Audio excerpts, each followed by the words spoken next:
我还是放心不下，我去一趟史莱克吧。二弟，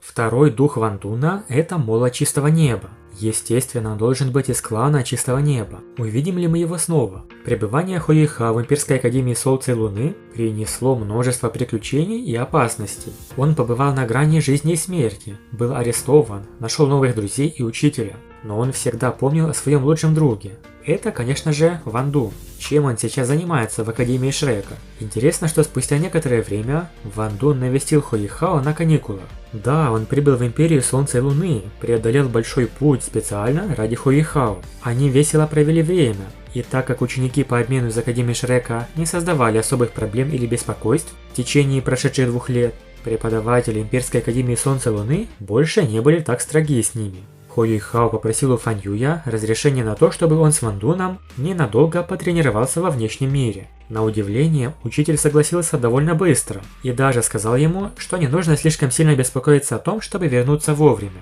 Поскольку Хуэйхао расспрашивал Ван Дуна о его доме и родных, то вдвоем они отправятся в клан Чистого Неба. Это будет очень интересное событие. Ван Дун вначале говорил, что его дом спрятан в облаках, и это действительно так. Клан Чистого Неба находится высоко в горах, куда очень трудно добраться большинству людей. Ван Дун или Тану Тун родом из этого клана, но если сказать точнее, она родилась в Божественном Царстве. Однако, спустившись на боевой континент, Тану Тун, дочь Тансана и Сяву, обосновалась здесь, перед тем, как поступить в Академию Шрека.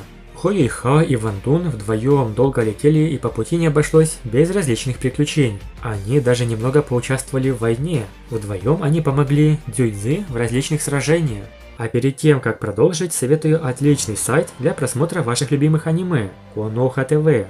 Переходи и смотри новинки в хорошем качестве. Ссылочка в описании.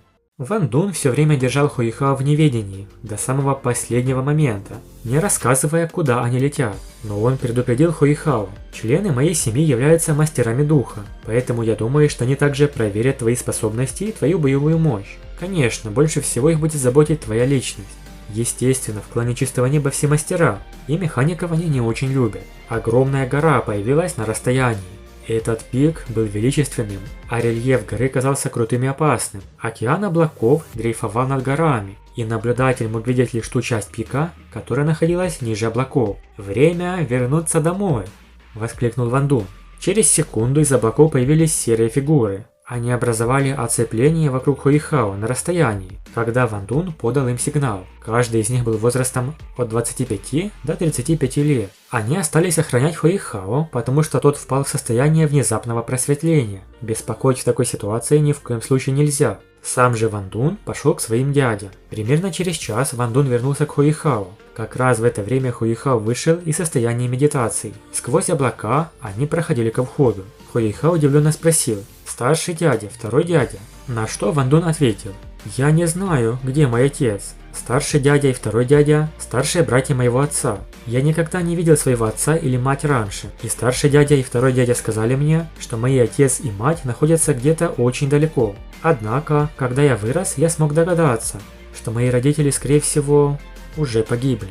Да, сейчас Ван Дун ничего не помнит о своих родителях и Божественном Царстве, поскольку Тансан запечатал воспоминания дочери. И вот перед ними стоял величественный замок. Он казался древним и давал ощущение того, что он стоит на вершине мира. Хуэйхао не мог понять, как такой замок был построен среди облаков на такой крутой вершине. На воротах замка было написано 3 слова: «Замок Чистого Неба». Хуэйхао не знал почему, но он почувствовал, что оно ему знакомо, когда увидел это название. Ван Дун сказал ему: «Ты первый, кого я привел домой. Обычно у нас здесь нет гостей». Изнутри появился высокий человек. Он был чрезвычайно мускулистым и хорошо сложенным мужчиной средних лет. У него были жесткие черты лица, в то время как его глаза слабо мерцали золотым светом. Его длинная серая одежда не могла скрыть его мышцы. Когда Хуэйхао увидел его, он сразу почувствовал грозное и пугающее давление с его стороны. Хуэйхао чувствовал, что эта огромная сила собирается растоптать его, и внутри его духовного моря появились приливные волны. Ледяной шелкопряд и императрица Скорпионов глубоко спали в его духовном море, но они сразу же проснулись. Они оба не могли понять, что происходит, и были напуганы.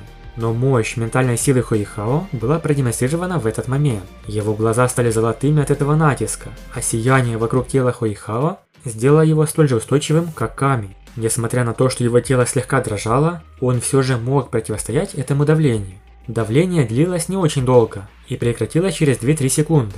Однако Хуихао хватило этих 2-3 секунд, чтобы покрыться холодным потом. Он хорошо осознавал, что не сможет противостоять такой силе. Как вам такой радушный прием, Хуихао? Разве это не напоминает, как в прошлом глава клана Чистого Неба Тан Сяо проверял Тан Сана, который впервые прибыл в клан? Невероятно.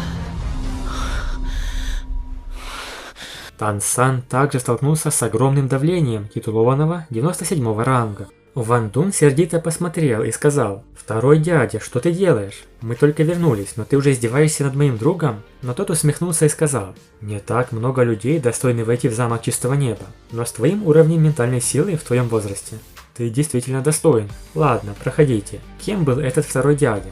Конечно же, это Тайтань, человеческая форма обезьяны Титана. Сейчас он был вторым главой клана Чистого Неба, могущественным, титулованным. Хуихао почти сразу понял.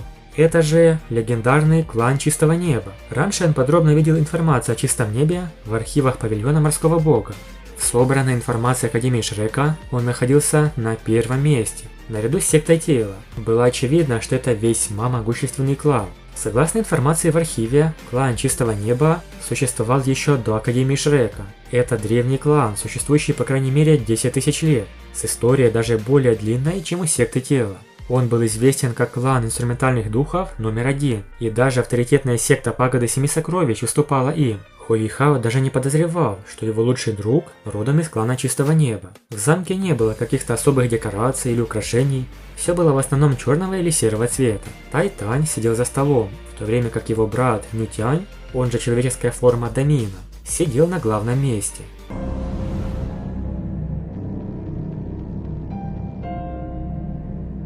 Хуихао предстоит многое узнать о Ван Дуне и клане Чистого Неба. Также рассмотрим это в будущих видео. Большое спасибо за просмотр. Напишите в комментариях, как по-вашему, примут ли Хуихао в клане Чистого Неба. Очень хочу поблагодарить всех за вашу поддержку, особенно спонсоров канала. Также спасибо за отдельные щедрые донаты. Благодаря вашей поддержке 2 канала, основной по БК и второй по расколотой битве, и дальше могут функционировать. Если у кого-то есть желание стать спонсором здесь или на Бусти, все ссылки есть в описании. И всем благодарность за вашу поддержку в виде лайков и комментариев. Подписывайтесь на канал и всем пока!